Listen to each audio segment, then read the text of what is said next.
Oh my god. Oh my goodness. Thank you. Thank you for that. Oh shit. Yeah. Okay, let me press it. It needs to shift as well. Okay. What did I have before? Fixing the background. I think I had...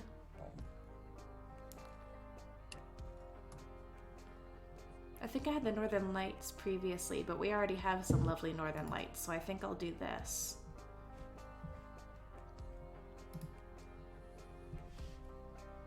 That works. Oh, look at how the eyes are taking on some of the stardust there. Ooh. I appreciate the fact that people hearing our voices, as they typically would, don't know what I'm referring to right now. But they will see in due time. I'm excited. This will be good. I'll have to do an unboxing of my crazy bakery treat that I got. It looks so funky. Because, it was recently like Mardi Gras and Pancake Tuesday and all that good stuff. So I got a special festive treat that looks hilarious. I can't believe it's taken me this long to eat it.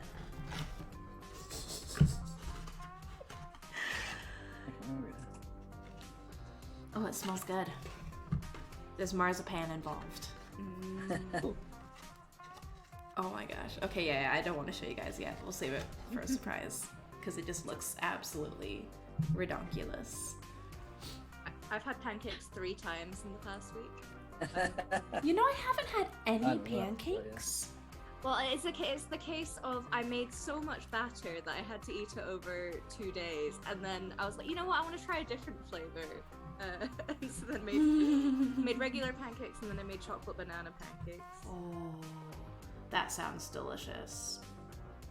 Maybe I'll make pancakes this weekend. I always do this. I hear someone talking about food, and I go, I want that now.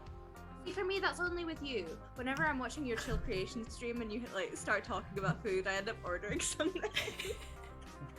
Well, We are having bulgogi for dinner. Bulgogi. Yeah. See, that's what we do on this stream, though. And speaking of the stream, we're live. Hello, lovely scribblers. Hi. We're talking about snacks. We will be postponing this night's session of Outpost 5 to talk purely about food and the food cravings that we have. Because Cain started it with pancakes. How many of y'all had pancakes for Pancake Tuesday? I know it's not so much a thing in the U.S. No, we do Mardi Gras in the U.S. Yeah. Yeah, even if you're not in Louisiana, everyone suddenly becomes Cajun inspired, just like everyone suddenly becomes Irish American for St. Patrick's Day. We tend to just sort of outsource and co-op all sorts of different traditions in the U.S. But how many pancakes did y'all eat? Loads. I made them at work as well. What kind of pancakes? What kind of pancakes?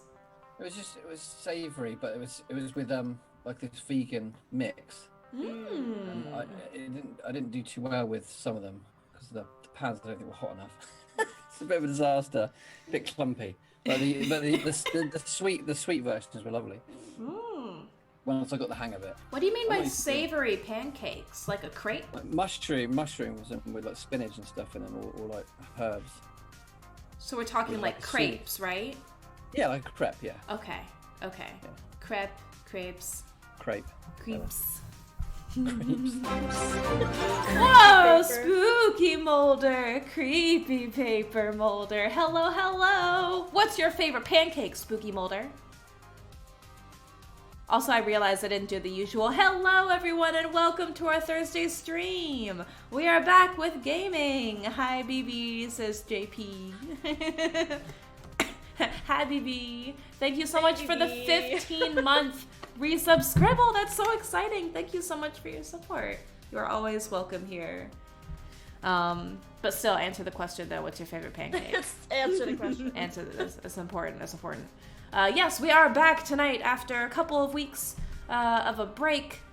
First week because I was out of town and we wanted to have that nice little pause between Chapter 2, the intensity of Chapter 2, and now tonight, Chapter 3.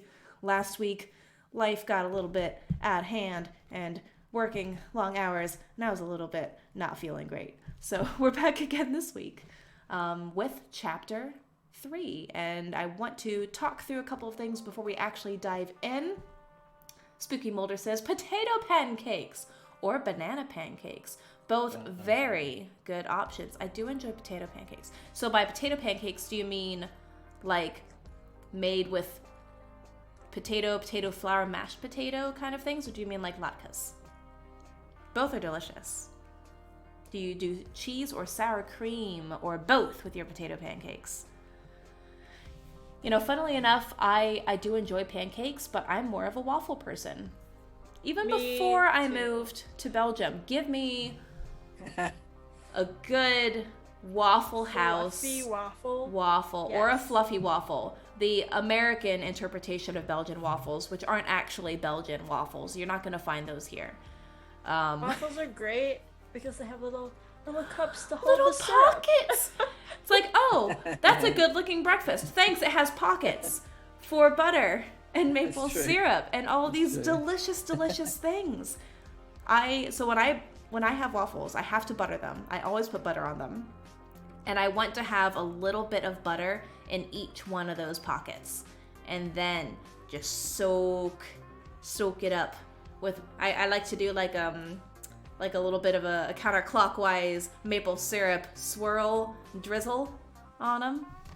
I don't like a lot of other sugar. When it comes to breakfast, like maple syrup is really what I would go for. I don't really do a sweet breakfast. Like whipped cream on my waffles, sprinkles, because sprinkles. If I could, I would make my entire diet pastel or fluffy because this is just who I am as a person. So and I feel like this really speaks to my brand. It does. You are so Faye, Jen. And I love you and your Faye spirit. So as you're saying that, I'm thinking, okay, if and when we do get the chance to do the Iastera campaign setting, I'm gonna need you to come up with and maybe do some illustrations for Gnome Lola Granola's cafe in the little town of Bloom. You can do all the pastels you want. Yes. That's gonna have to be a thing. I want whipped cream, I want sprinkles, I want pastels. Like take all of the like whimsical, cute fluffiness of like Japanese bakeries and poured it into this Teshkili town in Iastera. Yes. Everything's just fluffy and adorable looking. Oh, okay. Yeah, what are the rest of y'all's favorite pancakes? Rich, you haven't said a favorite pancake yet. I'm very traditional, like lemon and sugar. Honestly. Lemon. Lemon juice and sugar, gorgeous. That does sound pretty nice. A lot of people like the sort of traditional. See, when I was younger, the opposite. I would put everything, like just piles and piles, more topping than pancake. Nutella, strawberries, whipped cream. See, and that's on a big... I definitely get that with crepes or the thinner pancake because that was one of the things that I realized when I first moved to the UK from the US, and not just anywhere in the US. I was moving from Louisiana in the South, and you have this hearty kind of sweet but also savory breakfast. And like Cajun. Ours are like thin. Yours are very, very thin. So when I think pancakes, I think about the kind of flapjacks that I grew up with, where they're a little bit, they're not like dense and cakey so much. They're best when they're a little bit fluffy, slightly crisp on the outside, just like a slight light crispness, and then that fluffiness on the inside. Smother it with butter and maple syrup. The most I would do with toppings for me personally would be like maybe some bananas as well, but always bacon. Maple syrup and bacon. Not necessarily bacon on top of the pancakes. However, I do enjoy making bacon pancakes. Spooky Molder says leftover mashed red potatoes with skins. Yes, I leave the skins on for my mashed potatoes too. Flour, egg, milk, super fluffy, sour cream, cheese, bacon bits, green onions to top. That sounds delicious! Good. Oh! Okay, I love green onions on a savory pancake. So I think, So good. as we're talking about this, whenever we are able to have our IRL Iastera meetup and reunion, and Spooky Mulder, you'd be invited too. Do we need to have like breakfast for dinner and just like make pancakes? Our favorites, all of Our favorites. favorites. Make our favorite foods, and we'll just You eat know what I pancakes love? all night and play Iastera and Bard RPG. Huge I- spread. Love a good Swedish pancake. Oh, those are pretty good. Yeah. Yeah. With lingonberries. Yeah. Yeah. Okay, so let's not go too far down this tangent anymore. I realize that we just spent quite a lot of time talking about pancakes and sweets. We got to this because, of course, it was my fault. Because I got myself a special snack to have tonight because I wanted something sweet and I felt like I deserved it somehow. But because it's kind of that Mardi Gras, Carnival, Pancake Tuesday season, or it was anyway, I picked up a very humorous looking treat from my favorite bakery. It looks like a mask face kind of thing. You ready for this? Amazing. So it's a little cake, cream Could be filled, buff wrapped in marzipan and chocolate. Very cute. What is marzipan? I don't think I've ever had it. It's a sweet almond based kind of paste. That's why It's I've a little never bit had it. more doughy. I love marzipan, and you can mold it like an edible sweet Probably Play-Doh. why I've never had it. You don't because like I'm almond? allergic to almonds. Oh, I don't think I knew that about you before. 100%. I'm allergic to almonds, cashews, and pistachios, and I found this all out accidentally. Oh, that's good. As you do. Accidentally? No. I'm so sorry. Hey, Hopper, what's up? Yeah, this is pretty good. There's cream on the inside too. Right. Oh man, I'm gonna be buzzing. Okay. All right. So let's get rolling because we don't want to have too late of a stream tonight, and we want to get through chapter 3. So there are a few things that I wanted to mention before we went into our official recap. So we have been using Outpost 5 as an opportunity to do some live play testing of Bard RPG. As you all know, there are a few things that we have already updated, already tweaked with the system. The first being assisted rolls. I think we've talked about that a little bit before, but I wanted to readdress that now since we have had a couple weeks off from playing the game. So assisted rolls previously were whoever is assisting the primary player who's executing the action would roll the number of d6s equivalent to whatever action domain they're using to assist. So if Kez is using tech, Cain wants to help with something physical or social, you would each roll the number of d6s that correspond to that domain. That still is the same. But instead of now where Kez would be able to substitute any of their d6 rolls with any of the rolls from Cain's hand, we're now going to limit it. So you can only substitute, I would say, let's just get like an easy number. So let's say half of what your, I guess, modifier would be. So if you are able to roll, Kez, 4 d6, or was it 5 for tech? It's 5 now because you leveled up. 5 d6 for tech. Let's round that to like 2 or 3. So you would only be able to substitute up to 2. Actually sounds better. We'll round down. I think two's good because Yeah. 2's 3 is the minimum overpowered. dice stat. 2's the minimum dice stat. Yeah. So that kind of makes sense.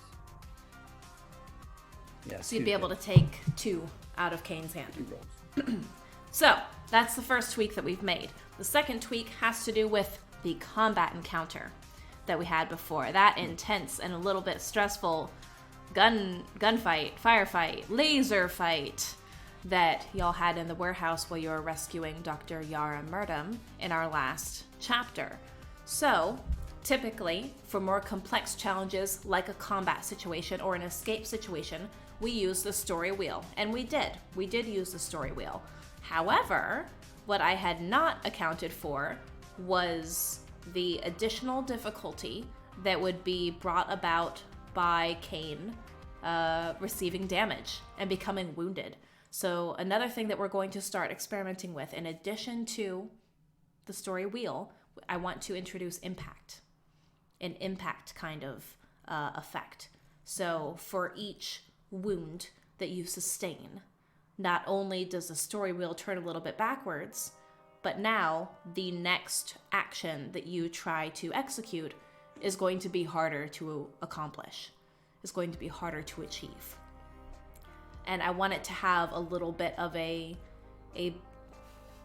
we'll see how it goes, a little bit of a building effect as well. So let's say you receive damage during one turn, during one of those rounds of action. Not that we really have strictly defined rounds in Bard RPG, but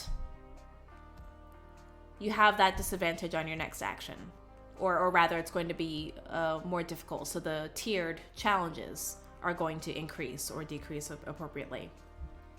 If during that next attempt at action you take on more damage, then I'm thinking it will continue, where the challenges that you face are going to continue to be more difficult depending on how you interact and how you address the fact that you're wounded than they would be otherwise. Does that make sense? We'll continue to kind of experiment with that and refine it as we go along. But we don't track hit points in this game because combat isn't necessarily the focus. So we don't have hit points, we don't have defense ratings. I want all of it to fit neatly with the function of the story wheel and the tiered challenges. I mean, the other thing you could do is have the dice pools crippled or affected. That's another option as well. The physical dice pool could lose a dice. Yeah. That would affect so as well. Remove 1d6 from whatever your next action would be. Yeah, that might be easier.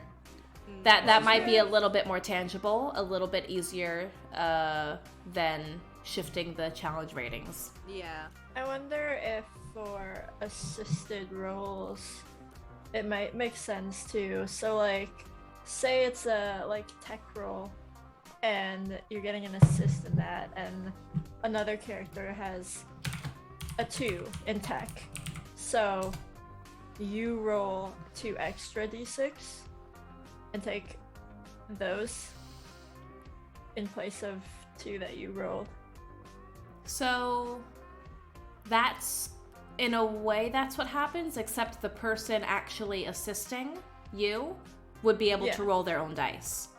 So that's more what it would be, instead of giving you more dice. Because I also want to have that, again, tangible, tactile element of, oh, I'm helping you by doing my own action in support of you. But functionally, it'll be the same thing.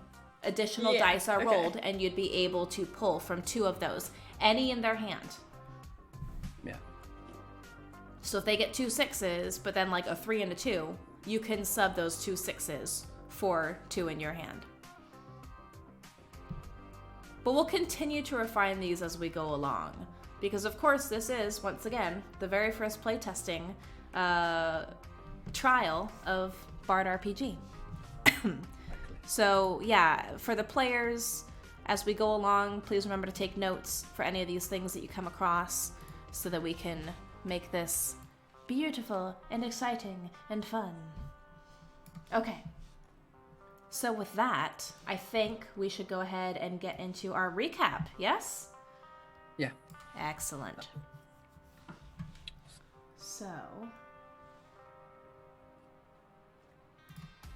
I want this song next. Last Last session opened, Chapter 2 opened, with Cain and Kez on the outside of one of the storage warehouses in the lower district of Outpost 5. You had followed some clues, followed the threads that you had begun to gather surrounding the missing scientist, the missing Sarah scientist, Dr. Yara Murdum.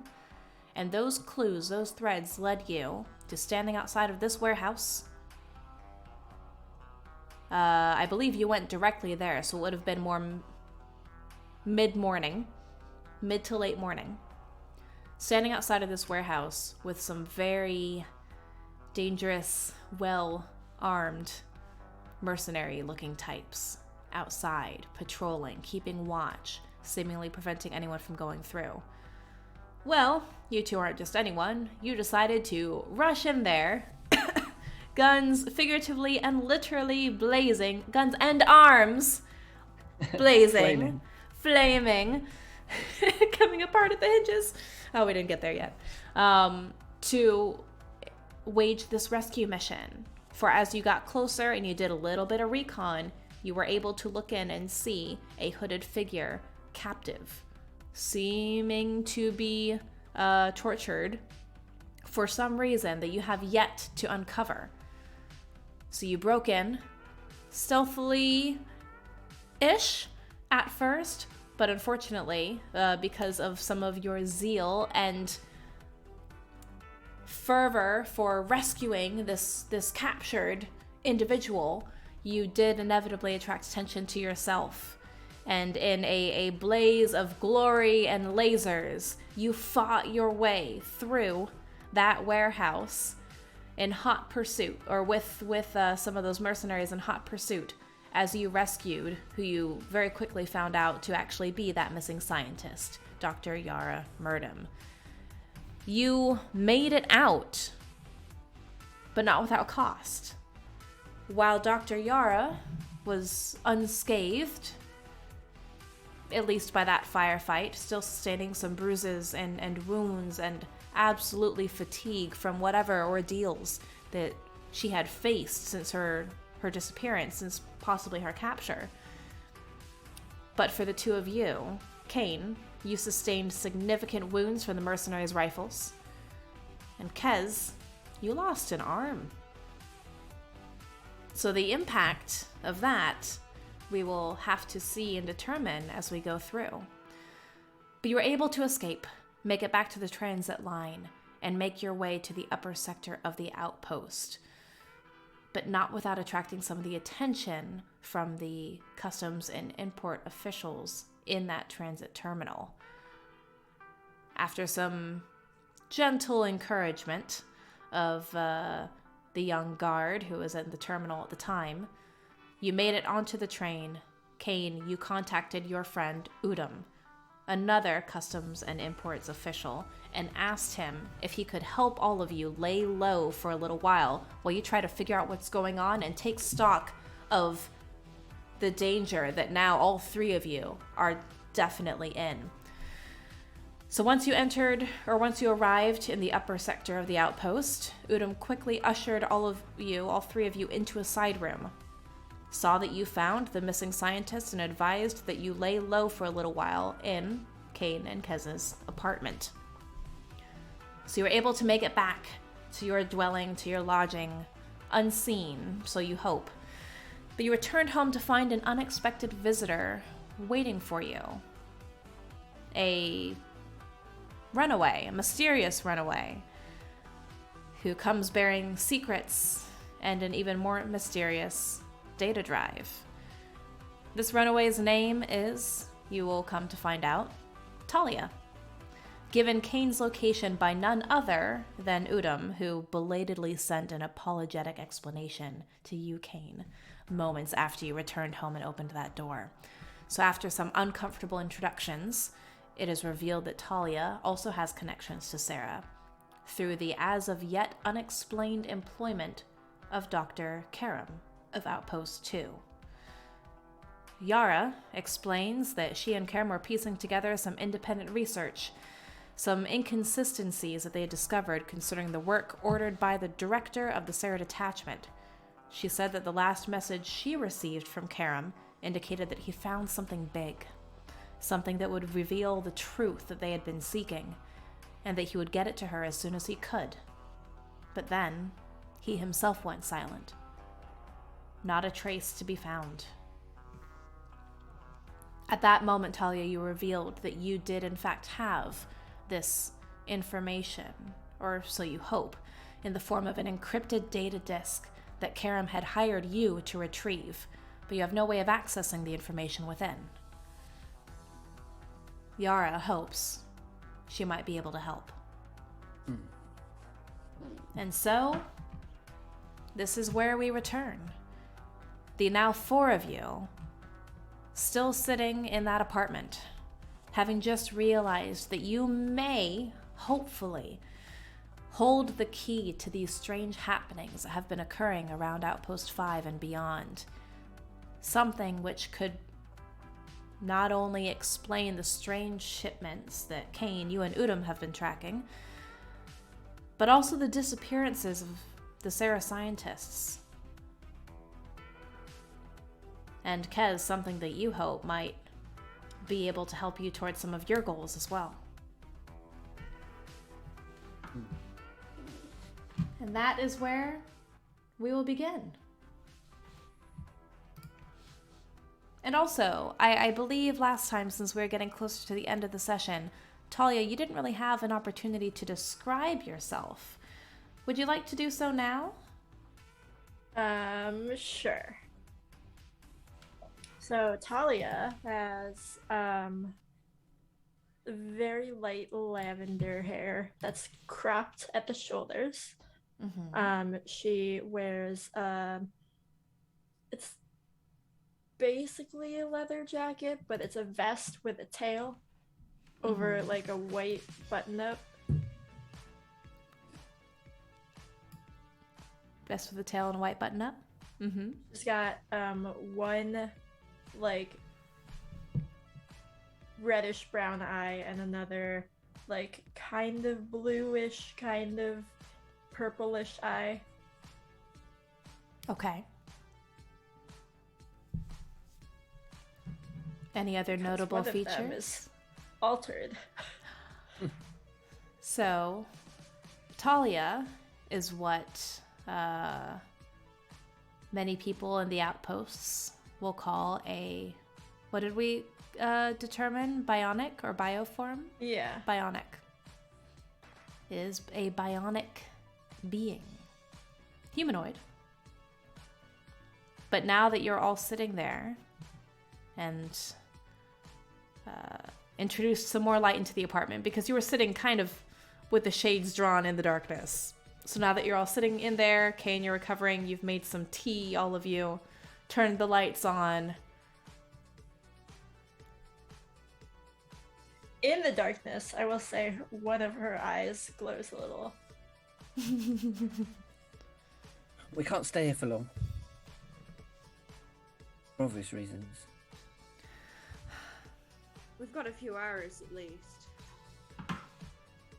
Let's just come up with a plan of some sort. Well, if we have the data disk, Yara pipes up at this point. If we have the data disk, then, or the drive, rather, I have to find a way to access the information inside it. What do you need? I need to be able to get to a computer. I don't have the ability to break that encryption or to unlock it without one of the systems. But that would mean going back into one of the Sarah facilities. Okay, we can try and find a way to do that. Maybe it's a little less guns blazing than last time. Are you okay? You're not looking that great. Not right now. I think I definitely need a moment. Well, we can't leave right away, not in that condition. Sure, we kept some medicine in the back in the kitchen. You would have Yeah. a fairly robust first aid kit, especially Yeah. since the two of you end up going out on expeditions and doing some ranger work quite a bit. So yeah, I remember at the end of last session I was doing very basic patching up stuff. And we get you like a first aid kit. Yeah. Yeah. What's the deal with the future-y first aid kit? Is there anything different? Anything that can fix me up slightly faster than conventional modern medicine? So you would have in there a smaller, let's say, a more controlled, smaller scale medical laser, we'll say, that you'd be able to use to gently cauterize any wounds, because you are still bleeding. Yeah. You would also have some good antiseptic sprays and ointments and salves and bandages, but the bandages, instead of ones that would have to be wrapped around, they're actually more in the form of a film that you can think about. The way they use like the derma film for tattoos. You can kind of cut it out to the right shape, but it will bond to the skin and act like that second skin for wounds, but it will also release kind of a steroidal pain relief treatment once it's applied. Go ahead, Tom. I was gonna ask if it was like those sleeves in the Expanse. Yeah, I was thinking that as well. So you'd probably be able to have something like that, yeah. Nice. But anything not it's more of the field version. Yeah. Mm-hmm. Anything more than that, you would have to go to hospital. Yeah, I don't think we have that luxury. Yeah, let's get out the laser knife. This is really good. Yeah. I'm also going to do my calming, sort of my supernatural ability. Okay. And you know, like ground Cain and slower sort of heart rate and things. Excellent. And Thalia like runs a hand through her hair. You see that she has an undercut and what looks like circuits, almost like little you know what I'm talking about? Those little wire things. The It's like skin. yeah, just on one side.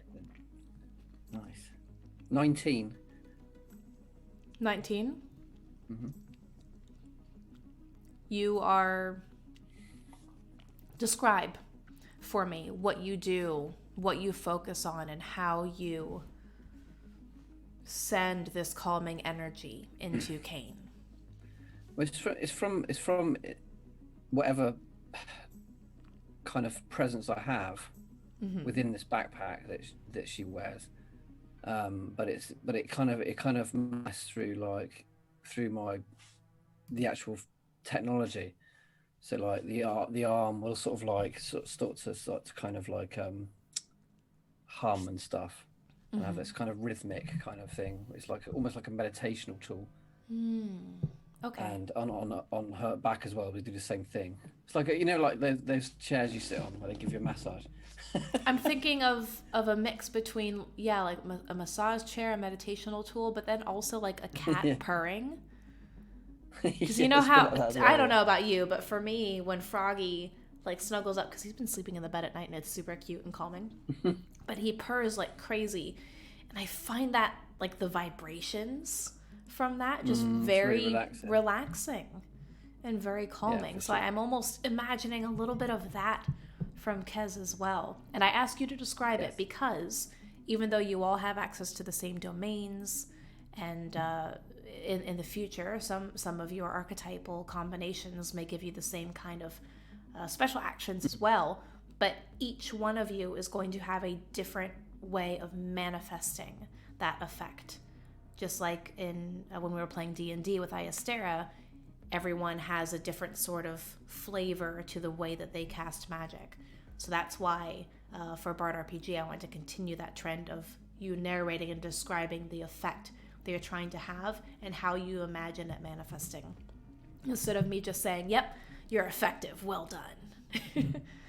But Cain, You feel some of that as you're going through trying to treat your wounds. That stress and pressure that had been starting to rise as the gravity of the situation continues to set in. And somehow knowing that you have this key bit of information that could possibly take down Sarah doesn't quite make you feel at ease.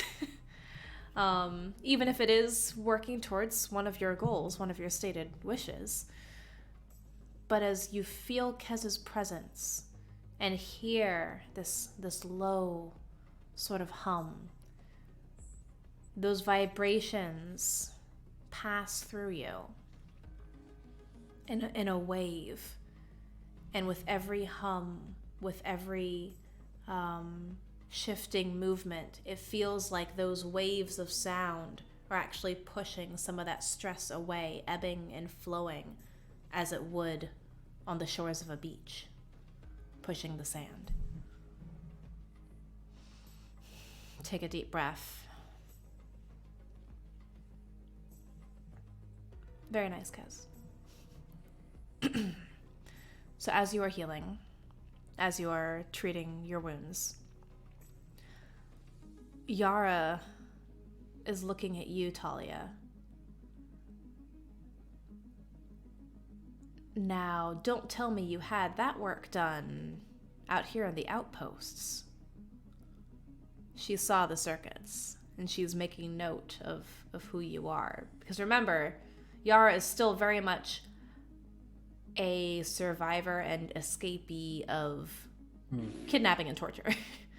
So very much, even though feeling a little bit more at ease, very, very hyper aware of who was in her immediate vicinity. I didn't get them done out here in this outpost, if that's what you're asking. No, you didn't. I haven't seen work like that since leaving Sarah, since leaving the Prime Galaxy, Federation space. I'm gonna guess that this person isn't doing this above board. Whoever did this work for you. That would be in line with me not feeling too comfy sharing that info with you. Well, that makes at least two very uncomfy individuals then. But if we're gonna work together, I need to know why Karam decided to trust you. And how you really came across that data drive. The people I was told I would come across weren't who I was told they would be. Who were you told they would be? Was it scientists? Or... Yes. Yeah. You thought you were accessing a lab. Mm. To retrieve some research information. You didn't know the details. I relayed that information that I thought I was gonna happen upon a lab. Turned out it wasn't scientists, it was military. Military? I didn't stay too long to find out more than that. You mean like fleet military? Or do you mean...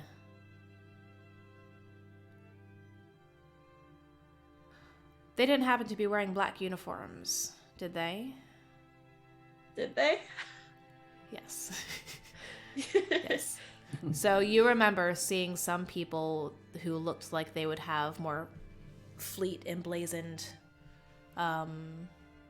uniforms and gear, the kind of stuff that you would see typically issued.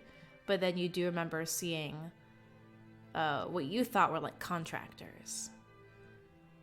And as you describe them, you realize that the equipment and the style of gear that they were carrying and wearing match very closely with the folks that Cain and Kez, ran into in that warehouse. More of these mercenary types. Yara gets paler as you describe this. And where was this lab? Do you remember? Do you remember what we said? Was it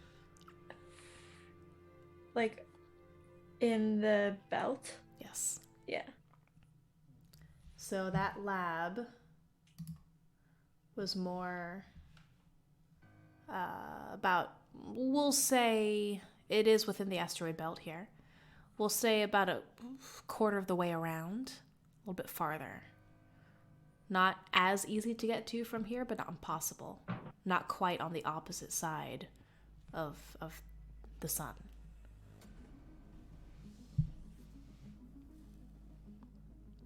So when you made it out there, and we hadn't talked about this yet because we haven't had the chance to, but when you made it out there, you were able to gain passage, and in some ways, call it stowaway light, gain passage on a cargo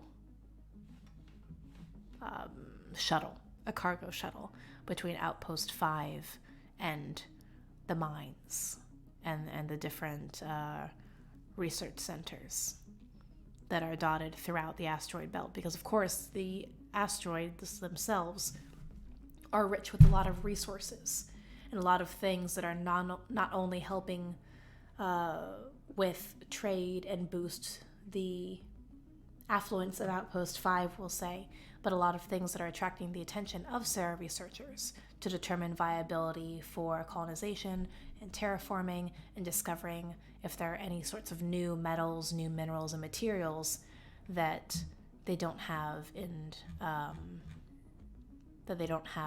Zeta, in the primary galaxy. Because of course, this is the newest galaxy that people have been able to actually go to and settle since it was formed after that star collapsed. So they want to see what can be found there.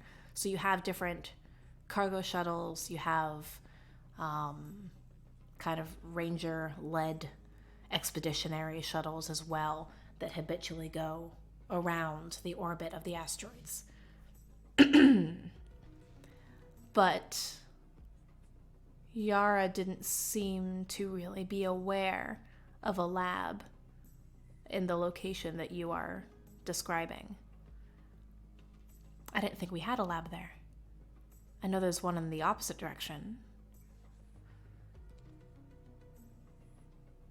Where did Karam send you exactly? Was this a Sarah lab? No, you said there were military personnel there? It was all military. All?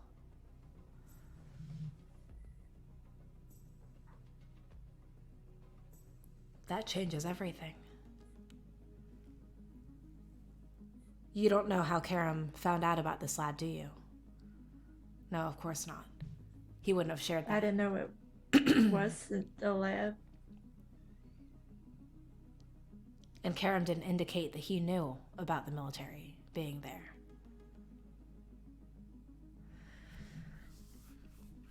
Yara sits down, face in hands.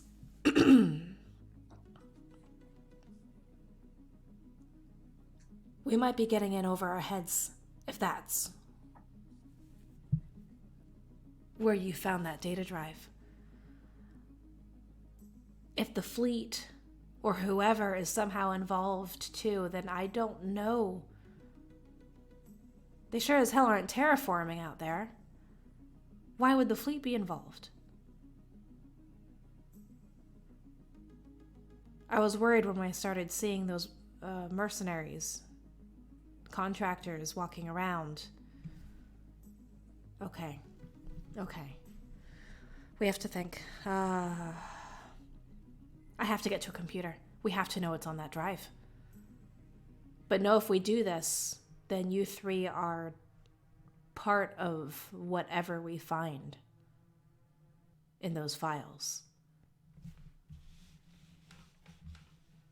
So we're part of this already. Do I know that there's a bounty on me? You...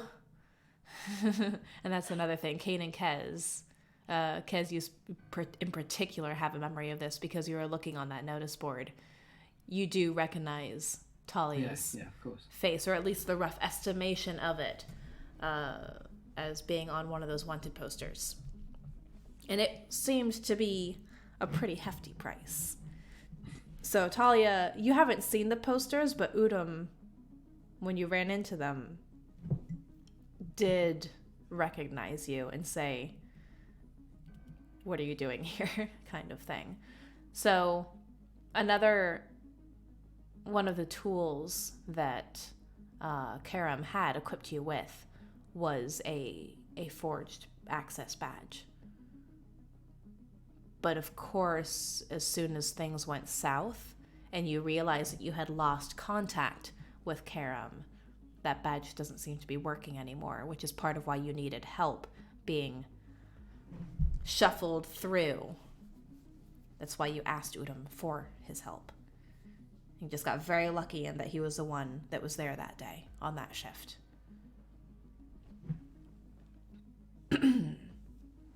So Yara turns to the three of you again. Okay, before we do this, I need to know what your intents are. What do you hope to gain with this? How did you come to find me anyway? Why did you go looking for me?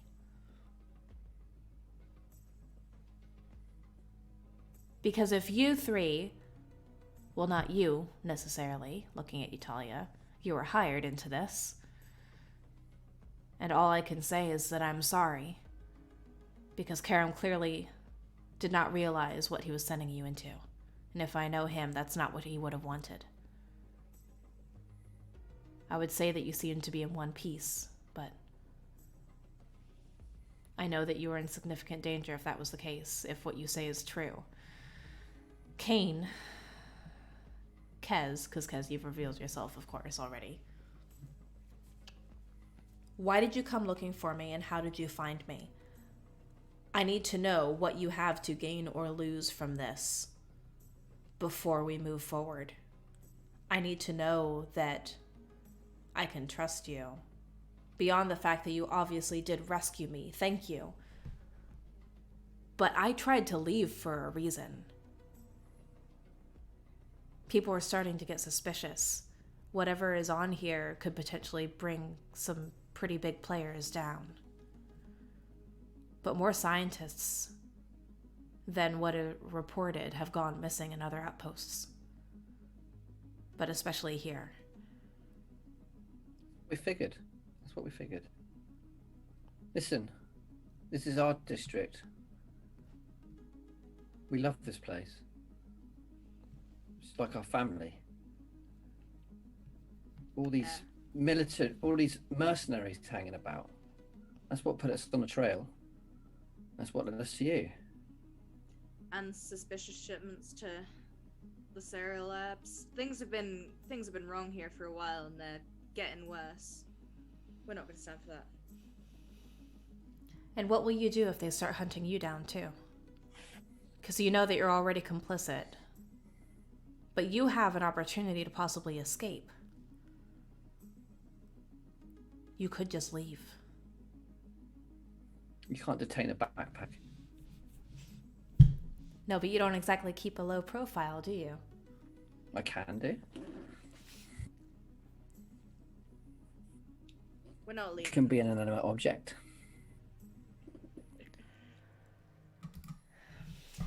Okay. We're committed. Okay. We're committed, aren't we, Cain? Well, we don't... run from anything before. Well, maybe next time if we do, let's run a little bit faster. Let's not have you filled with any more holes. Hey, it's hard to run when you've been shot in the hip, okay? Usually my speed is much better. Okay, so we have some options. We could try to get to the main lab in the upper sector. Or we could try to go to one of the labs in the belt. But we need to know what we're dealing with. We need to know what's on that drive. But if what we suspect is true, then we might end up having to go back to where Karam sent you, Thalia. Are you prepared to do that if that's the case? I'm prepared to get this job over with. Okay. I think it'll be easiest if we try to go to the lab in the upper sector. We'd have to go outside of normal hours. We'd have to wait until night. I think it's too dangerous to go out in daylight right now. Agreed. But, and then she seems to think again, is the lab the first place they would look? Maybe. The people who kept me in that warehouse are still alive. They're still out there. Just because they didn't follow us in the transit terminal doesn't mean that they're not still looking. I mean, maybe we could use this opportunity to head out to a lab in the belt. At least that way they'll be off our trail for a bit. Okay. We could go to one of the greenhouses. There's a smaller controlled greenhouse, one of the ones that I was specifically working on, growing some samples. The computer there? Yes, of course. There has to be to record my findings and to monitor the support systems for the greenhouse, for the plants. That works. It's better than the upper sector. I hope that my badge is still working.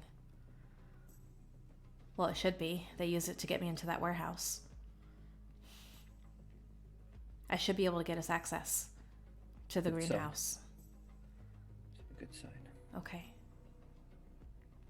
How do we get up there?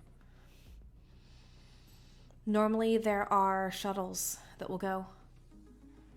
I don't know if anyone's been in there since I've been missing. Or since I left. And then captured. Hey, could I have some of those bandages? I'm a little... You see there's still a cut under her eye that the blood has dried, but she wants to clean up a little bit. Yeah, hand it over to her. Thanks. Okay. So there should be some shuttles. There are usually some shuttles that are used for cargo. It's not in an area that's typically dangerous. I don't think, and Cain, because you would know this, I don't think that they've really sent more expedition teams out to that area. They wouldn't have let us set up that greenhouse if it was at risk in any way. It should be more secure. So I think a cargo or supply shuttle is going to be the best way to go. But I don't know if there are any still running. We'd probably have to check the schedules and the manifests in the What about terminal. sneaking on one? We could sneak on one. We could try. We could, I mean, I'd rather not spend too much time out and about, but maybe Udom will know a bit about schedules and things for ships coming in and out. Yeah. Transports. He might be able to get us on a cargo. That's not the song I want. There we go.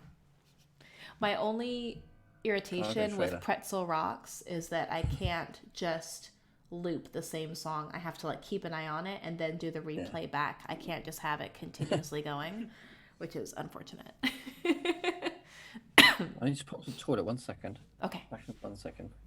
Discuss plans. So you can ask Udom, absolutely, and you know Udom would have insight to that. Udom's one of those people where even though he's not necessarily like a manager, he's not management, he's been working there long enough and he pays attention to things, and he's been paying particular attention to the different shipping schedules and logistics routes ever since you guys started investigating things. And as Thalia is describing the more militant personnel that she ran into, it does make sense with some of the equipment that you and Udom found being passed through customs erroneously or in an attempt to be covert, mislabeled packages, mislabeled goods and things, some of which did include explosive charges that are not your homemade, backyard kind of fireworks types of things.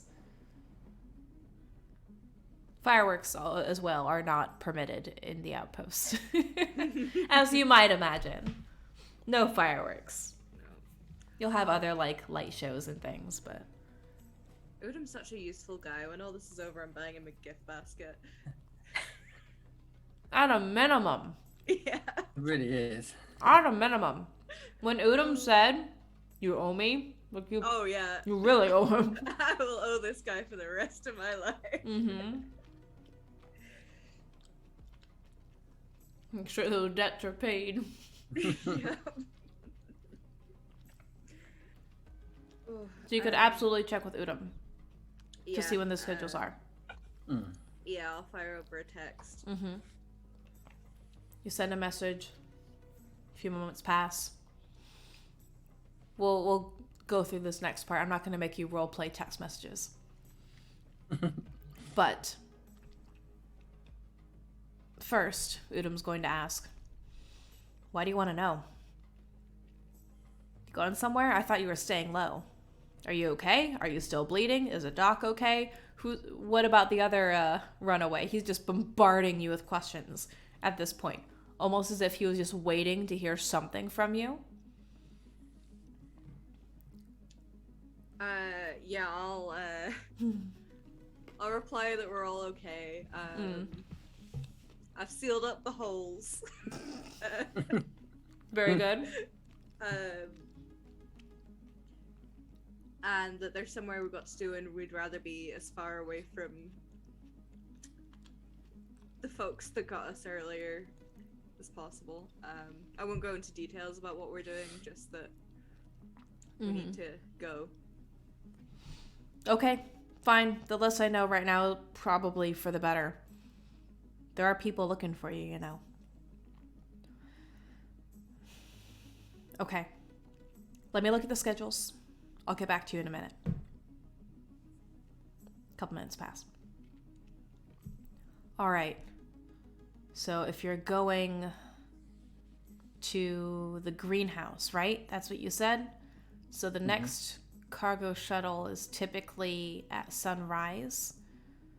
And usually we have one coming back from there at sunset. But not so much during the day. At this point, there should be one coming back at sunset.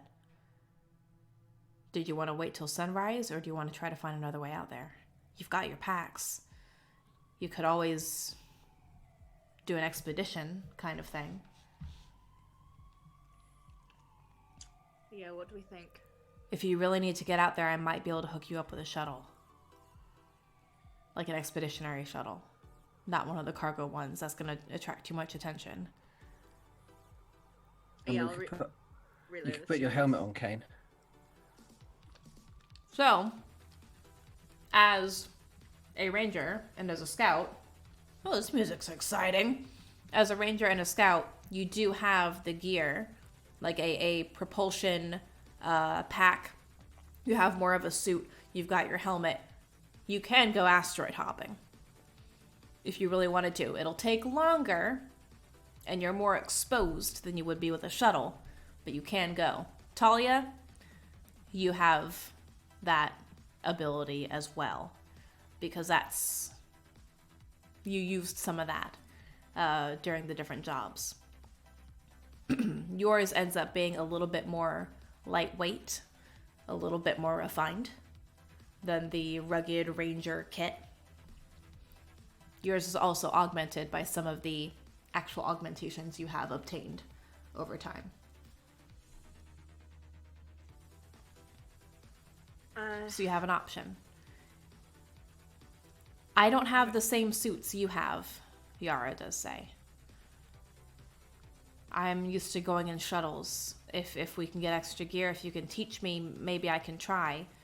We all had to go through that training anyway to come out here. That was part of the requirements to be assigned to an outpost, but I might be a little slow.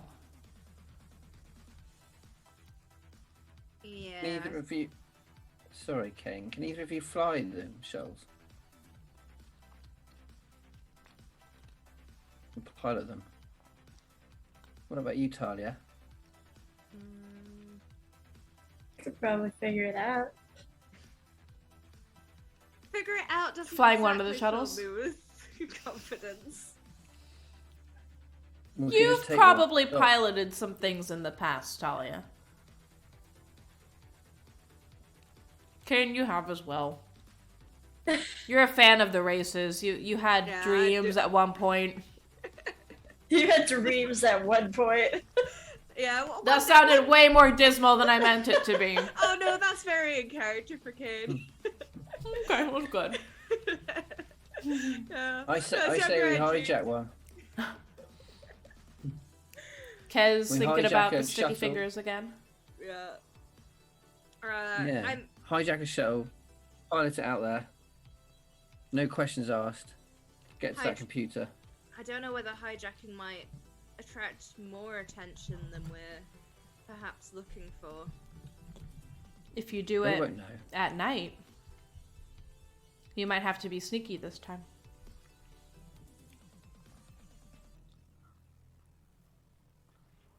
We can do it. Yeah. Because Udom says he might be able to get us a shuttle, but presumably there will be some sort of paper trail with that. Whereas, Exactly. That's what I'm worried about. yeah. There would be. Because Udom, even though he It's wants not to an try to option. help, he also is very careful to not leave too much of a paper trail. So all of the things that he was documenting and working together with, you both on, Cain and Kez, he would make copies of things and send information, like take pictures and send them over. But at no point did he ever forge or steal or relocate certain documents. Yeah. And he did say in that message, I could try to get one for you. But if anything were to happen to it, I'm probably going to get booted. Yeah, no, in which case, yeah, I'd rather steal one. Worse. You know, I Yeah, liked the other one better. Let's get back to this one. That song, yes. So you Alright, could hijack, you could steal one, you could wait until you could do a cargo shuttle, which is going to be a little bit bigger, have space for different pallets and supplies on them, or you could do one of the smaller scouting shuttles, which you are more familiar with, Cain. Yeah, I think scouting would be better. Smaller is better as well. We're more familiar with it, and it's smaller. Yeah. Okay. So you're going to Let's get down there. hijack one and try to steal one. What's the time now? Yeah. It's like evening, is it? It is. You'd be able to wait if you wanted to until nightfall. Mm-hmm. Maybe. Better, yeah. Ask any other questions that you want, any other RP events that you want to do in preparation for it, but you'd be able to wait until nightfall. You know the typical shifts. So around sunset, you typically see a change of shifts with people coming back from either scouting or cargo shuttle kind of trips, making their way back through the transit terminal. You have that end of day kind of workers rush, workers movement back into the residential areas and the canteen and all of that kind of stuff. And then you have a more limited night crew to go out. Not out on the shuttles. Shuttles typically all come back after sunset once, things are calmed down. And actually, that's a good point. Would you technically have sunset? You're not on a rotating planet. You're in an asteroid belt and in a certain part of the belt that tends to be stabilized. So you're not really going to have darkness, per se. However, with the field that is covering and creating that atmospheric bubble around the outpost, because all of that, you have to be able to breathe. That's why you don't have to wear your suits walking around. The technology that is used, we're going to do it this way. It does create a simulated day and night. Just for Outpost 5, because the other outposts are on planets or moons and things that are able to rotate, or it's like a space station kind of thing. So you can still kind of moderate that circadian rhythm. But here it's going to be a little bit more augmented. And as soon as you leave that field around the outpost, you have more of that sunlight. Okay, yes. That's how it'll work. Yeah, that's cool. So technically, you can wait until nightfall. I think we do that. I think we... Okay. Yeah. What's the kind of security at where the shuttles are kept? That's something you could ask Udom. And Udom will... Nope. Not this song. What? This will be when you're going through...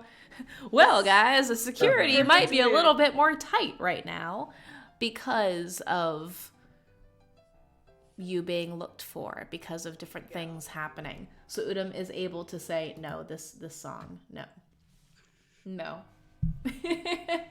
This one. Dang, okay. Usually I love Pretzel Rocks, but when it comes to using this in a more specified manner, I think I have way too many songs on this Outpost 5 playlist, and I've got to refine it a little bit more. So I'm going to work on that. So, there we go. We can steal or we can stow away. Udom said that right now, if you wait later this evening, there shouldn't be too many people around the garage, around the vehicle storage area. Thank you so much for the raid, Tony+1. What's up? Oh my gosh. Hello. We're about to go steal a shuttle. Oh my gosh, Drac too. Hey. Oh my gosh. What? Malakisa, Tony+1. Oh my gosh, you guys. I don't think I've ever had like a proper raid before. Hey. Cheers to you, new friends. Woot. Okay. Focus. This is intense. So, Udom does confirm that you shouldn't have too much issue going out to one of the shuttles. But if you were to go into the Merchant District, if you were to go into the canteen, he is saying that things are starting to shift, and they're starting to see more of these. He's calling them Uber militia. Right. They seem to be coming through. He doesn't know why they're there, and he's not asking too many questions. But he says this probably has something to do with y'all, doesn't it? Is my response. Shrug emoji. Because of course we still have emojis this far in the future, but they're gonna be more like animated. Yeah. Maybe this one just has lots of eyes for the. Yeah. We won't know until we're down there at the docks. We've got to scope the place out first. Yeah. Udom said that it's very possible that I could just forget to lock the door. That's a, you know what? You've been so busy lately. That's a real distinct possibility. Yeah, and I'm getting real tired of all this shit, Cain. Ooh, that was a bad word. Oh no. Yeah, you forget the door. Okay. All this via text. Very handy. Yeah. What up? Okay. So, you've got something of a plan then? Before nightfall, while I was still here, presumably, I have some form of, we've got some form of like repair kit stuff. think we should maybe look at just the gaping broken arm on Kez's backpack and maybe try and do something. Obviously, we can't replace the arm because we left it behind, but fix it up a little. Yeah. So with your repair kit, you should be able to at least fix some of it, stop it from emitting sparks. Yeah. And things with this mechanical arm. It's not the most stealthy. It's not the most stealthy. Not the most stealthy. So Kez, how would you direct this? Go ahead and RP that between the two of you. Narrate this for me, what you're doing. Yeah. Kez kind of sort of tells Cain to place her down on the floor, middle of the room. You're just gonna have to solder the ends. Okay. I won't feel anything, you know that. Yeah, soldering, I could do that. Yeah. Then Yeah, you scream. I'm, you know, Ah! fake Yeah. scream. Ah! Science whiz. Although, I mean, doctor, you're a doctor. You're good at. Are you possibly better at soldering than I am? I'd rather it's a neat and well done job. I'm I mean, a I can botanist. Do it, I'm but... a botanist. I'm not a medical doctor. And I mean- I don't work with AI. I don't work with bionics or anything Would like I that. be able to help with this? You might. I would say so. Yes. I like go over and I'm like, but I know we just met and all, but would you mind if I took a look? Yeah, you should go ahead and cauterize my wires. Yeah, I mean, I'd rather the job was done well, and I'm not the steadiest of hands with my. What am I using to cauterize the wires? What am I using here? A What- Soldering- tiny soldering. little solder. Yep. Soldering just a tool. little, like- Tiny little little torch. You don't have to be neat. So you're able to, using the small little torch and some of the liquid metal, you're able to fuse things back together. Although now you still kind of have this broken bit stump kind of an arm thing. And it's very strange to you, Kez, because even though you don't have feeling there, you've had this body for so long that it's almost as if your mind is starting to fill in the gaps of what would be physical perception, physical sensation with this. Because you can still hear things, you can still not really see things. You can hear them and you can sense the heat, the shifting and kind of snapping of the metal of the joints as you are moving. And as Thalia is working. And So you think you can almost smell some of the smoke, even though you can't actually smell smoke, but something in those memories and those latent memories and visions, similar to what you had earlier on, are Flickering reminding you of candles. what smoke actually does smell like. It'd be quite a good opportunity to remove one dice from my tech pool while I've got only one Yes. arm. That would Yes. be quite nice. So we talk about Or- or impact. Yes. Absolutely. So without one of your arms, your 5d6 for tech would go back down to a 4d6 until that is remedied. Yeah. And Cain, until you are fully healed, your physical is going to drop down a d6 as well. Mm-hmm.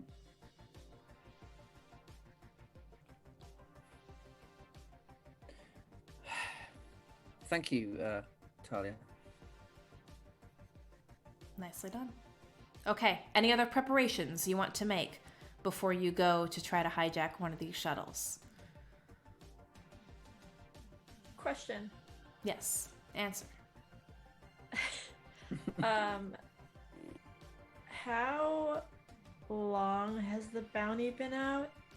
And the like, is it? Would you say how many people may have seen it?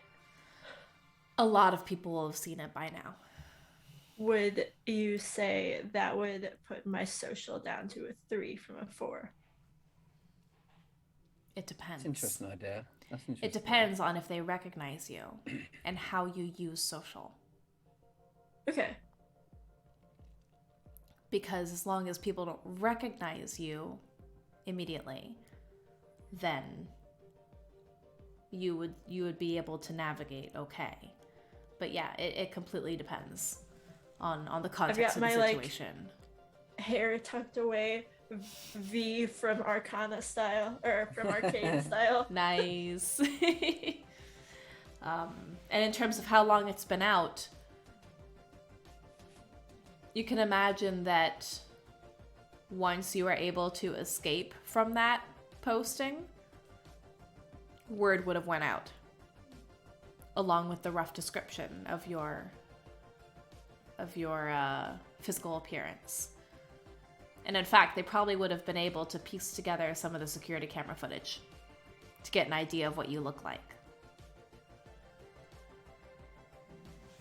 So you can imagine that's how it would have played out. So, any other preparations before you begin your journey, this next part of your journey? Do I keep my rifle here, or is there like a weapons locker where it is? So for the rifle, there is a weapons locker. There's basically a locker room attached to the terminal, or not far from the terminal, which serves as the Ranger armory. Not quite armory, but you know what I mean. The supply building and facility. So you'd be able to go. You would have to access that, of course, if you want to use that. So the terminal station and the Ranger Outpost are not too far from the canteen.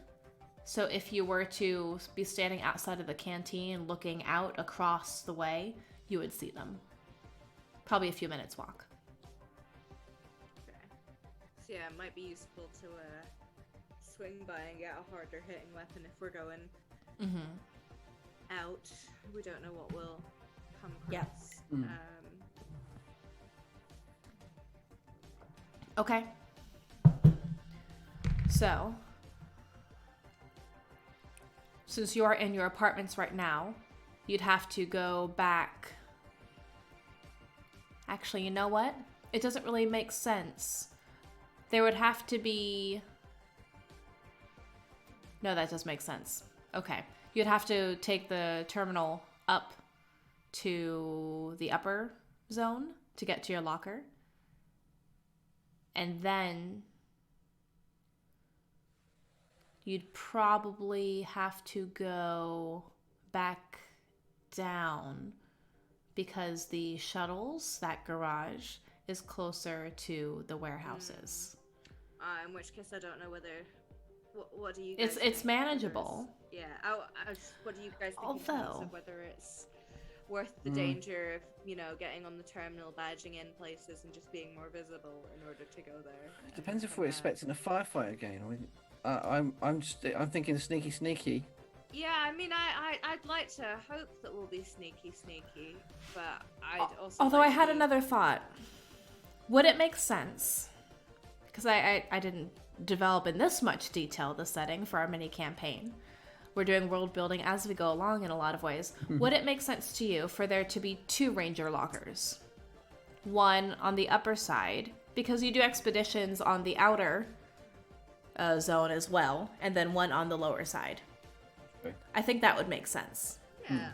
Yeah, so it makes sense that there would be one closer to the shuttle bay and the garage.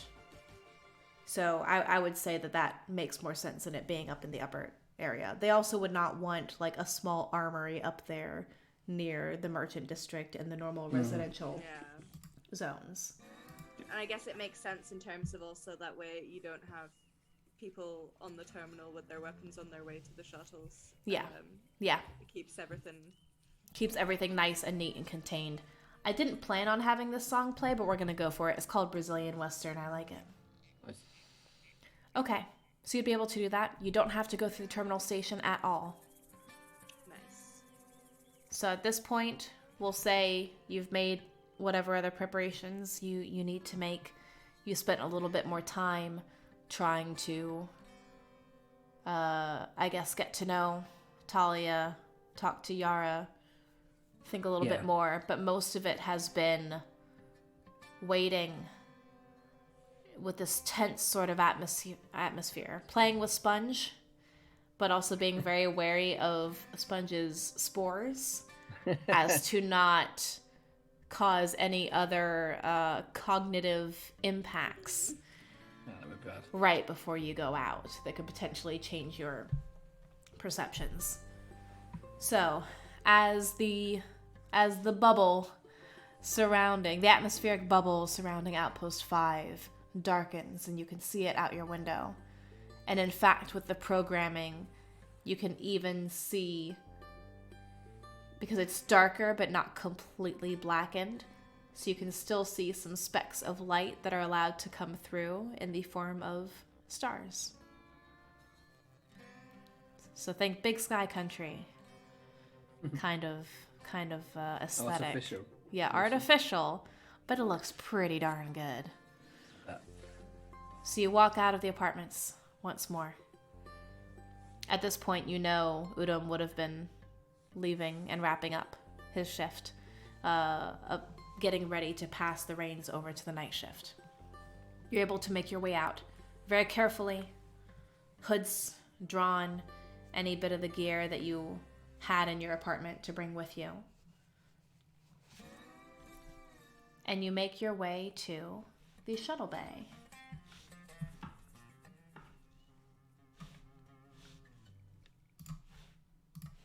When you get there, get some more music going here. Yeah, when you get there, here's more Lazy Laser. You don't immediately see anyone else around. The night is pretty quiet.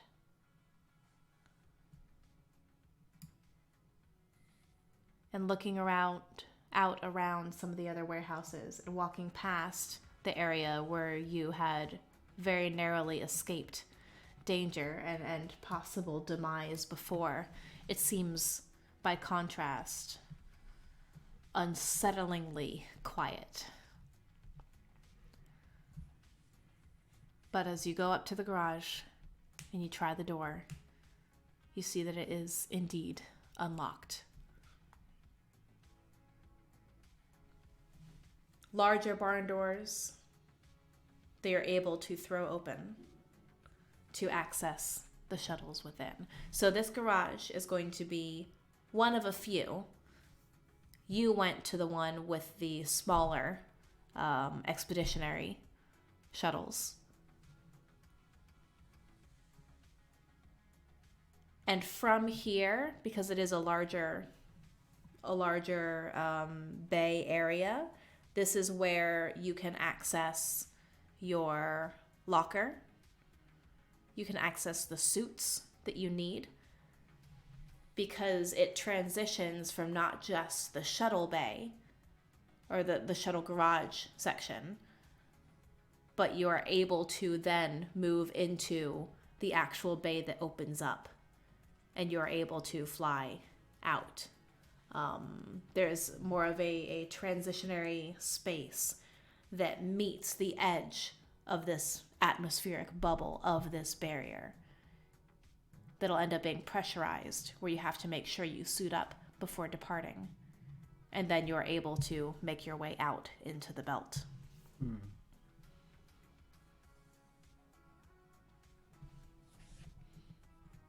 So the door is unlocked. Using your access badge, you're able to have that satisfying beep. The light turns green, on the security pad by the doors, and you're able to get into your locker, into the storage rooms. So what all do you bring with you? You bring your rifle? Yeah, I still have my pistol on me anyway. I'll bring my rifle as well. So in terms of the supplies that you would typically bring out on an expedition, you've got the rifle, you've got your pack to have emergency flares, you have your propulsion suit, you have the helmet. Some stuff from the first aid kit. You'll have first aid kits in the pack as well. You basically have like a go bag in there, so that it's already set, stocked up, ready to go. You even have some like rations and some water in there as well. It's a pretty hefty pack, but of course everything is able to be packed down fairly light, fairly small, and rehydrated. So you do have your water bladder in there that you can use. And you do also have access to spare supplies. So if you want to acquire an extra propulsion suit for Thalia and the doctor, you can. Because even though you're going to be in the shuttle, you don't really know what you're going to run into once you get there. And it's a good safety thing in case it's a anything safety goes wrong thing with the shuttle. Yeah. I think in my go bag, I think Cain also keeps some form of like chewing gum. That's their lucky thing for. Okay, I like that. I like that. For going out. Mm-hmm. She likes to chew gum. Came here to chew gum and kick ass. Just finish my gum. You're all out of gum. Okay. Thalia, are you going to accept one of the propulsion suits as well? Yes. Okay. So you're all suited up. Yara has been very quiet, very nervous, continuously looking over her shoulder, but accepts all the equipment. You're able to find or select one of the shuttles. Smaller shuttle, typically a 6-seater kind of thing. So using the access codes, because you are not typically the one who pilots them, but you know for the most part how it's done, and between you and Thalia, because there always has to be a co-pilot, I would say you're able to do this. So who's going to pilot and who's going to co-pilot? I'm easy either way. Do you want to roll for it? Yeah. You can roll for it. You can roll for it. I was just rolling 1d6 and see who gets the highest. Yeah. Showdown. Da-na-na. We got a 5. 5 and a 4. So were you rolling for pilot then? Cain can be co-pilot? I suppose so, yeah. Okay. So you are at the wheel. Cain, you're going to mostly be helping with the navigation systems then. And of course, Yara is going to direct you where to go. Cain, you, for the most part, know which direction to go into, but Yara will be able to give you more guidance into where you should actually dock the shuttle. Okay.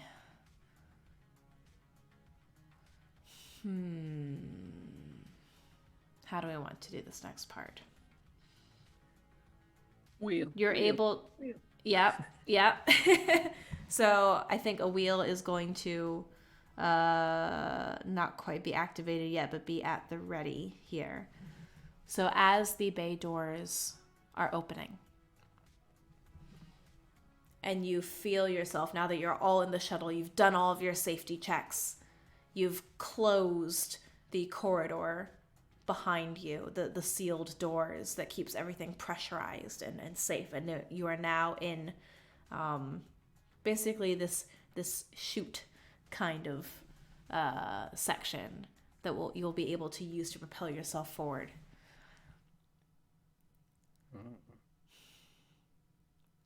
As those doors open and you hear the cautionary warning alarm going off, more of like an indicator that, the area is depressurized and you're about to enter space itself. You're starting to inch forward when you hear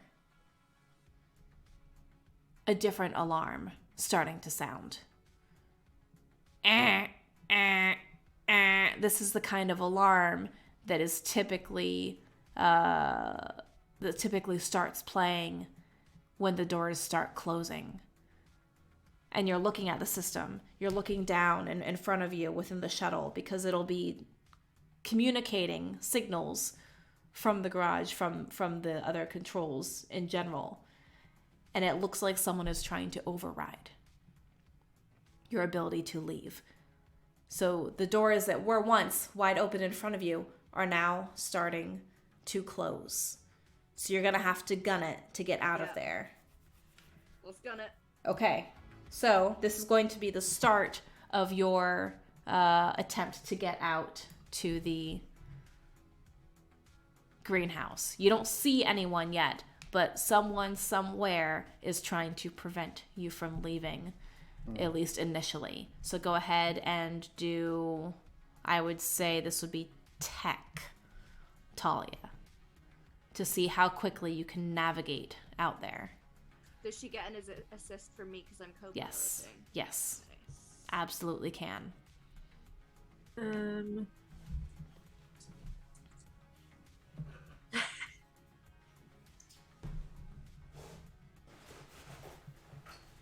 24. 24. Jeez. Would you like... Jeez Louise. Four fives. Wow. Oh my gosh.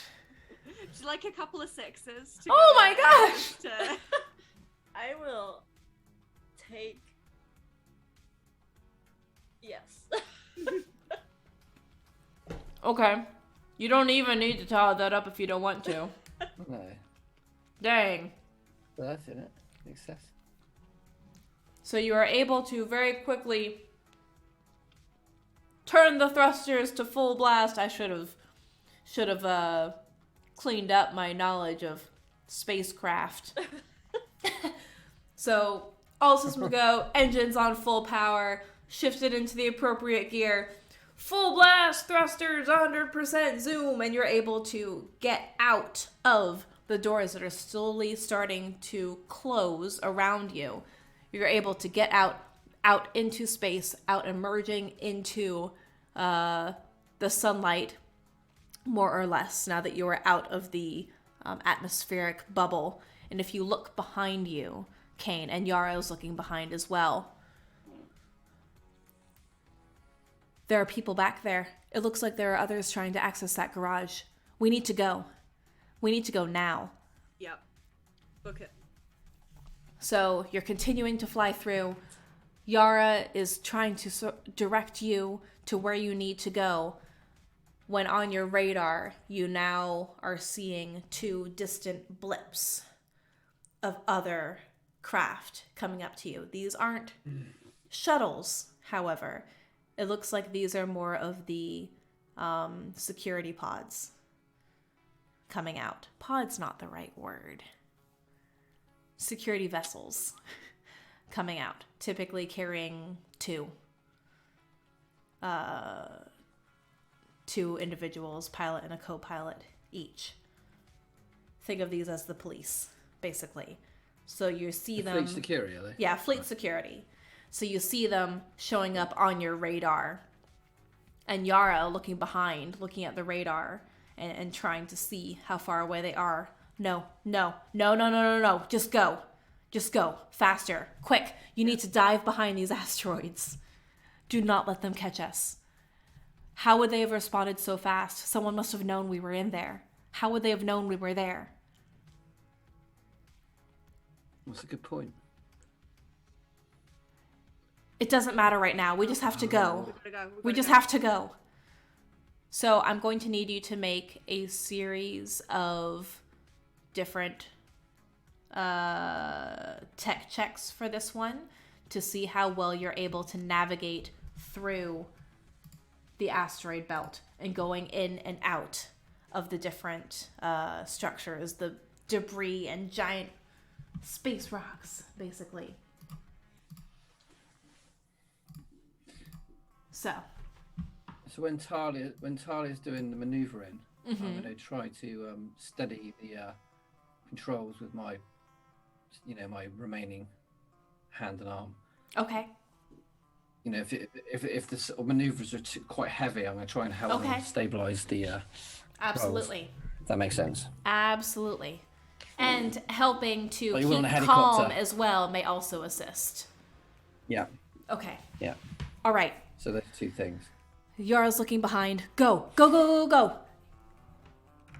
Dive into the asteroids here. Cain, you would know as well, because even though you're not regularly on patrol out here, you have become accustomed with assessing the distances between asteroids and trying to hide.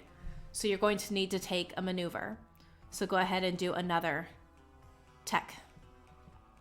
Unless there's something else that you think would also come into play here. And in terms of assisted, I'm only allowing one assist at a time. So Cain and Kez, you wouldn't both be able to assist Thalia in this. You'd have to take turns, basically. Okay. Yeah, that's fine. Yeah, well, I did the last one, so Kez can do this one. Yeah. I've only got 3, but that's still something. 4 again. What was that again? 24. 24. Oh. This is every freaking time. Every time. I've got two 2s and a 1, so I'm not. I should just do. That's all right. It's more emotional Hopefully. support. Emotional support. You giving like a one-handed shoulder rub as Talia's trying to very aggressively steer and maneuver. Okay, so the 24, you're able to take a sharp turn left into the crevice of one of the gaps and the chasms in one of the asteroid clusters that you're flying alongside right now. So now you are actually diving in and out of the belt itself. As soon as you do that, those little blips for the security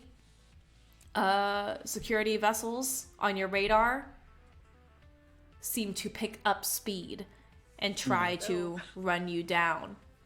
As you are now weaving in and out of the asteroids, you get a message. Shuttle 763. Return to port immediately. You are piloting an unauthorized vessel at an unauthorized time. Return to port. Any response?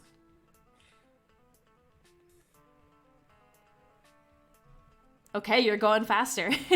So you're continuing to try to stay out of sight. Yara's very, very stressed, freaking out behind you, hyperventilating a little bit, and just going, no,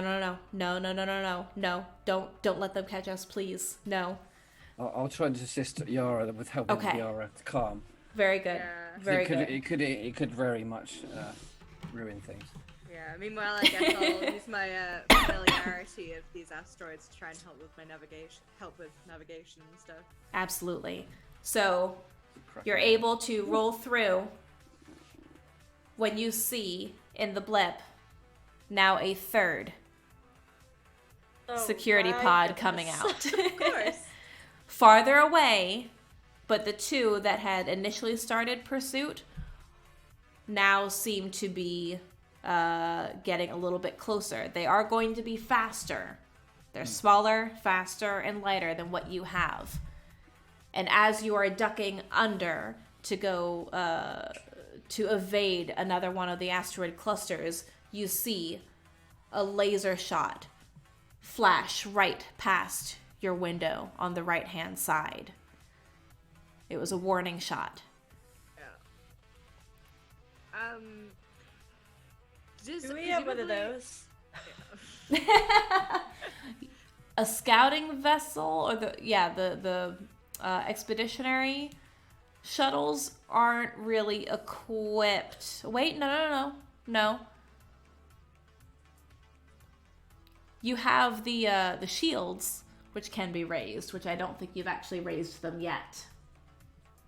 That was silly of us. But you do let's you do raise have the shields. shields. So you're raising shields now, which is good because now you are able to withstand some of those hits if they actually do make impact at any point. Yeah.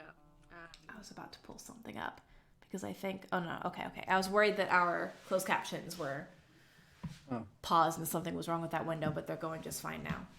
So the shields are up. Go ahead and do another tech for a maneuver. And I sort of said, Yara, sit down. And I rolled a 25 on the sort of like, so Calming. yeah. So are you still in the backpack on Cain's back? Yeah, I just extended my 10-foot arm out. I'm imagining, the 10-foot arm in the hand just going, sit. Yeah, sit down. Sit, child. Sit. Okay, 25. The vibrations and the purring and the calming. I'm Okay. talking it through as well. Yep. 21. I can give you a 5 to swap out for an assist. Okay. Like that. Okay. Yeah. I mean, my other rolls are 4s, so I imagine that's probably similar to what you've got. Okay. No, I'll take the 4 and the 5. Yeah, I'll get 4 and a 5. That's good. That's very good. So what does that bring your total to? Just because I want to know. 25. 25? Yep. So just so you're aware, the range for meeting the tier 5 level of challenge is 25 to 30. Okay. So you're doing good with this one. Yeah. Okay. You're able to duck through again. You see another asteroid just farther off to your right, which seems to have like a half moon kind of chunk missing from it, just from the original creation of the asteroid, but when you have all of this debris and all of this space rock impacting each other. So you're able to dive through and go through that tunnel, that cavernous section of the asteroid and dart through. And behind you, it looks like the other security pods weren't able to follow as quickly, so one of them had to brake very, very drastically to avoid actually impacting into one of the other asteroids, while the other hung back and went wide to try to go around. So you are speeding through, constantly correcting, constantly turning, dipping, diving, magic carpet ride style through the asteroid belt. When Yara goes, are they going to try to follow us all the way to the greenhouse? No. We should be there in about, if we keep going at this rate, maybe 15 minutes. We could take them on a little diversion if they're still following us in 10 minutes time, so they don't know specifically our direction, our destination, because we don't want them to be there when we're getting out. Mm-hmm.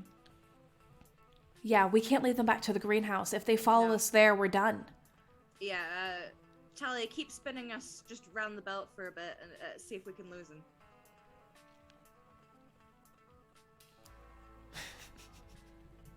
So how are you going to try to lose them? So the belt is pretty vast to go around the entire circumference. Are they tracking us purely through radar, or does the shuttle have like a tracking beacon that they're following? Most likely they'd be using radar. Okay. You don't really know if there's a tracking beacon, but that's how you're able to look at them and see their positioning. Yeah, so they'll see us. We can't shut off away from them to be able to see us. Well, could we perhaps do that classic sci-fi thing of get far enough away and then cut engines behind a big asteroid and like hide? you certainly can. Yeah. You That absolutely makes can. sense. Yeah, you absolutely can. So if you turn off the power and if you turn off your systems, you will be harder to detect. Yeah. So I guess if we try and push as big of a gap as possible first, and then. Okay. Also, remind me of your special actions right now. Oh, you know what? I've got sabotage, but I don't. Even if I were to try and do something to wreck those other ships, then those guys would die, and I don't really want to kill them. Oh, you're so nice. Yeah, that these aren't, Sarah scary agents. Presumably, these are just the dot cops. They're like, you guys stole a shuttle, and fair enough, we did.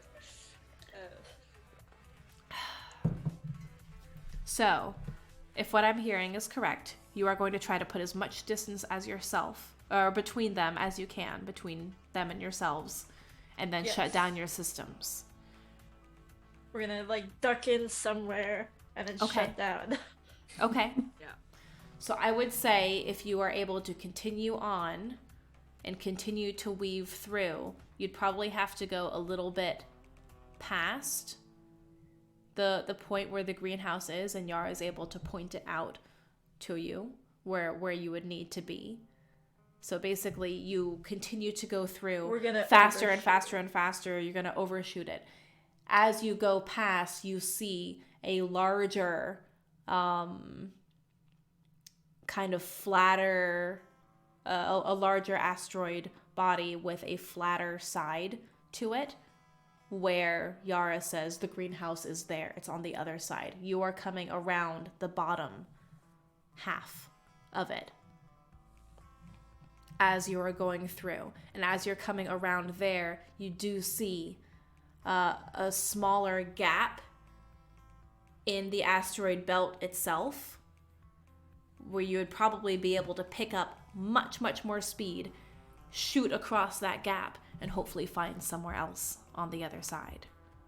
So I'm going to have you do another tech check to see if not only you can very, very quickly go, and at this point, as you are coming up to the other side of where the greenhouse is, you do see that other security scouting vessel coming along the other side, because instead of trying to follow you in, they're going around the inner side of the belt where it's not quite as obstructed. And as you're coming up on this gap, you see them on your right-hand side, and they are starting to fire upon you. So you're going to have to roll very well in order to not only overtake them, but then find a more hidden crevice, turn off your systems. So go ahead and roll. Yeah. Another tech. Can be assisted if you wish. Yeah, I can assist again. Yep. That's a good assist. 25. Oh, nice. Well, if you'd like to replace any of those with 2 6s, feel free. Sure. Why not? It's gonna be a crit. 5 dice crit.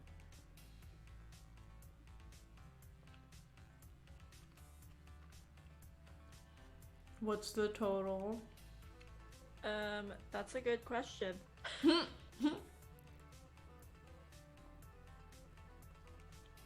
So much math.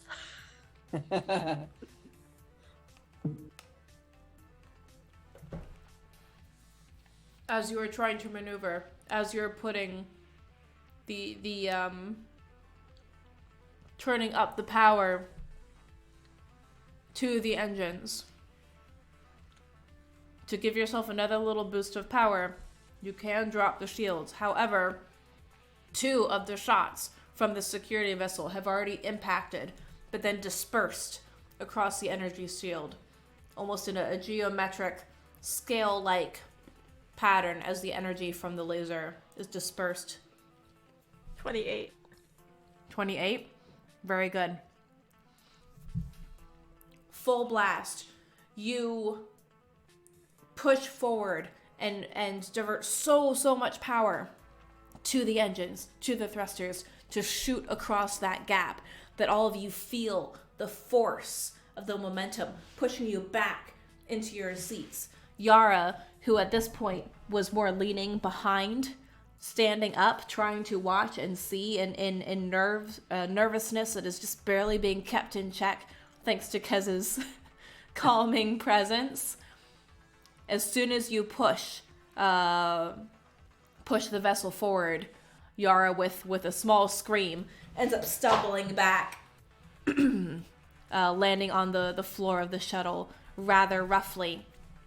As you shoot through the gap, more shots are fired towards you as they try to pull up next to you. But in time, because you rolled very, very high, they are unable to keep pace with you and start falling behind. Smaller vessels also don't quite have the same amount of fuel and power as the larger engine in your shuttle would once you're actually able to get it up to speed in that point. So you push through and you see ahead of you just more of the asteroids coming up now that you're able to get past that gap, shifting right, shifting left. You see a small crevice where you think you could nestle that shuttle just so right in between, because it seems like the scouting vessel was unable to follow you into this next segment of the belt. Give me one more to see if you are able to do this without destroying the shuttle, because at the speed you're going to have to be very, very precise. Otherwise, you are going to take damage. This is when I can do the steadying of the controls. Yes, absolutely. Yeah. I've only got 3 again, but I'll give it a go. That's better. 27. And a 6 if you want it. 1 6. Yeah. So that would be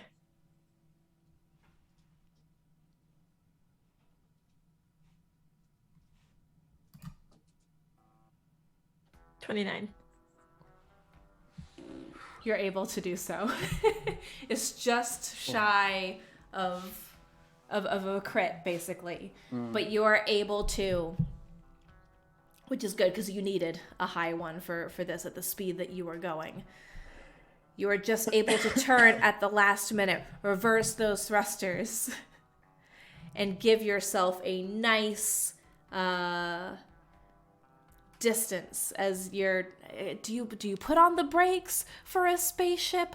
I don't quite know. I am imagining the space version of pulling the e-brake and doing a Tokyo drift into that crevice, and you're able to nestle just so, but not without some impact.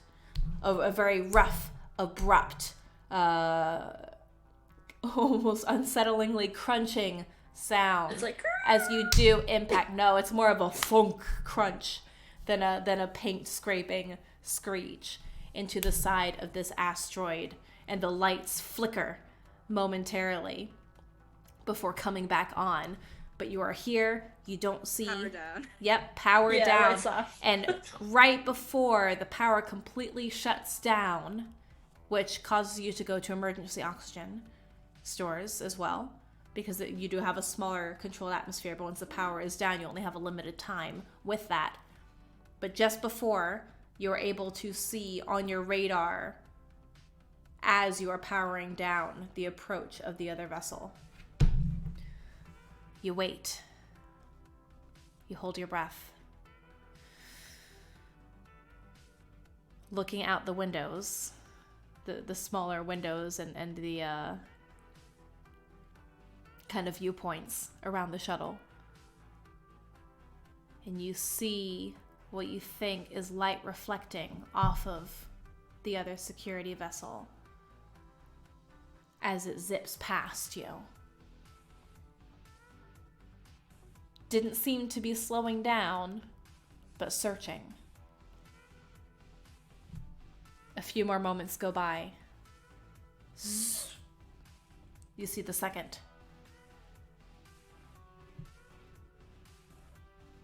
And eventually a third. Zipping past as well, having shot through that gap in pursuit of a shuttle that they don't seem to realize has stopped. You think you've lost them.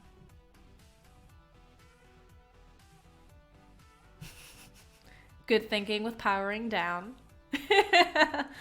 Pull that from the expanse. Nicely done, nicely done. Thalia, when you said figure it out in terms of piloting, I'd say that was a bit of an understatement. That was You rolled so stellar job. well! So well! Oh my gosh. Pretty solid. Oh, Mr. Dos Amargos. Buenos Celebrate noches. Hello, hello. Thank you for the Pretty follow. good co-pilot. Do my best. I'm gonna pull out a stick of gum and enter it. And good steadying from Kez there as well. Yara seems to have fainted in the back. she's having some difficulties, but still alive, To say the least. you know, fainted but still breathing. You're able to determine, Kez, from your ability to feel the pulses of energy and kind of like hear things, you can tell that the heartbeat is still there. Yeah, sure. Not a heart attack, just passed out from stress and panic and exhaustion, probably. Mm-hmm. So you're able to give it some time. You have roughly an hour of stored emergency oxygen in there. It will get thin over the course of that hour, but you would have an hour before you would have to turn the power back on. But of course, in order to get back to the greenhouse that you overshot, you do have to turn the power on. So how long do you want to give it? How far away would they have to be for us to be off their radar if we powered back on? Would we even know that? Or just like from the guess of on our radar, in terms of the what was Yeah. what Well, the I'm trying to interrogation remember the comparative Yeah, when they showed up. like yeah. clicks, you know? Yeah. Like what's the furthest away on the edge of our radar? In distance.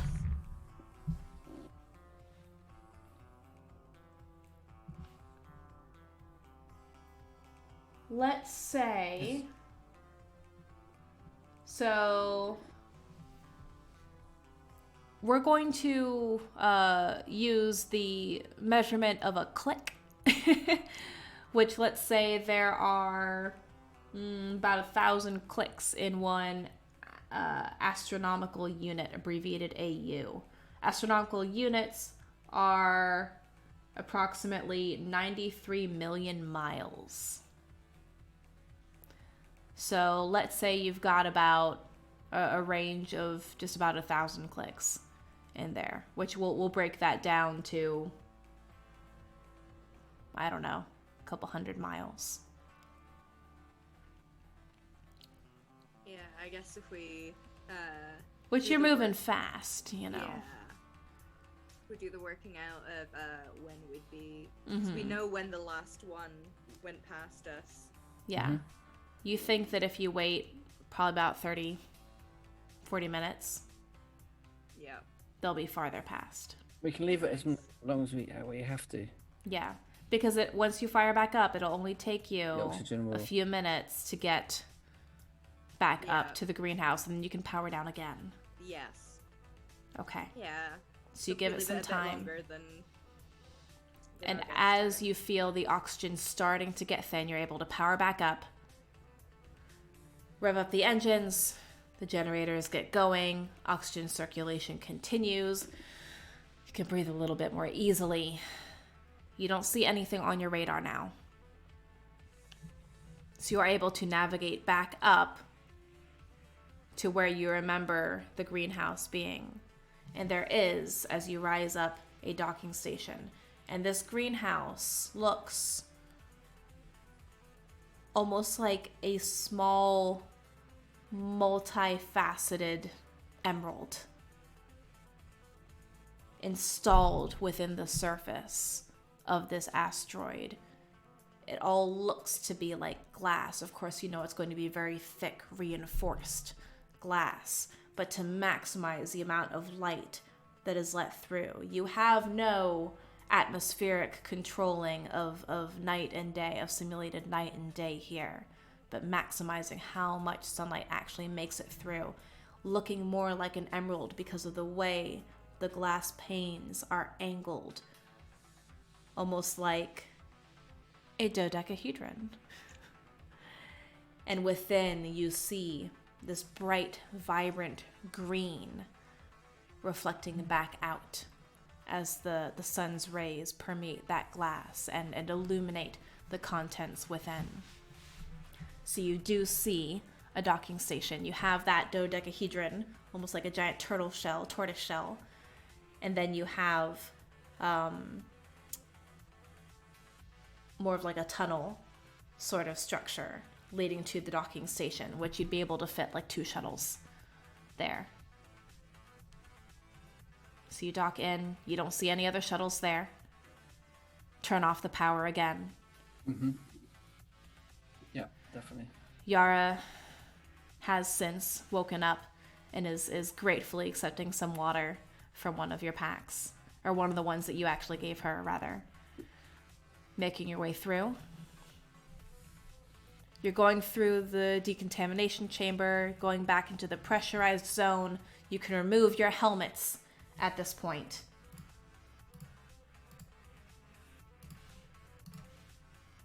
And Yara brings out her badge and starts to test it on the main doorway to get into the greenhouse. Beep. Light turns green. The door slides open, and you're hit with this. You've never smelt a rainforest before. You've never been in a proper forest before. Just simulated, you know. Different plants, different trees, different flora and fauna from what you imagine Earth might be like based on the history books. But this smell of humid, warm air, the smell of moisture, the smell of life awakens some sort of primal memory in the back of your minds, all of your minds.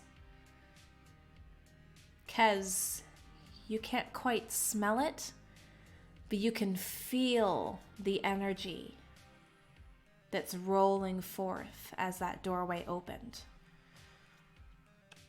Yara walks in first. Everything's as I left it. Well, welcome to my lab, I suppose.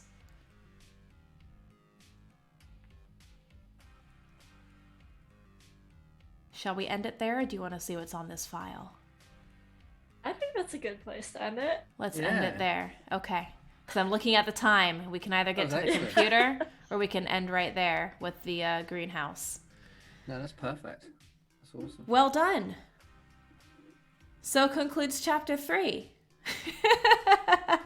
I am so glad that our dice roll to who got to go pilot ended up with Jenn, because in retrospect, I should have just trusted that Jen's never rolled a bad roll in her life.